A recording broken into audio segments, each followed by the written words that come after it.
As far as end behavior goes, I mean, I'm just going to go with polynomials. I'm assuming that's what you were asking about as far as on polynomials. So, I like to look at this as kind of four quadrants. Basically, let's do this in blue. What we're looking for is the degree. And remember, the degree is the highest power of the polynomial. So it's either going to be even or it's going to be odd.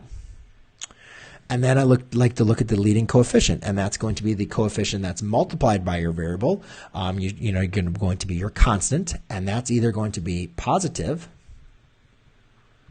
or negative.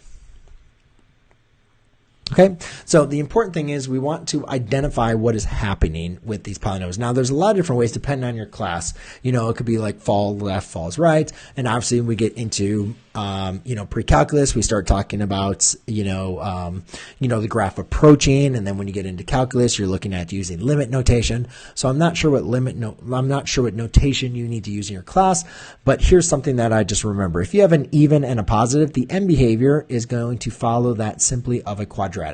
Rise left, rise right. If it's negative, then we know that it opens down. And students usually, once they've studied quadratic, they kind of remember like the opening up, the opening down, right? So that's what happens with the even. It doesn't matter if it's x squared, x to the fourth, x to the 22nd. They all are going to have the same end behavior when they are even, positive, or negative leading coefficient. For odd, it's just like a line.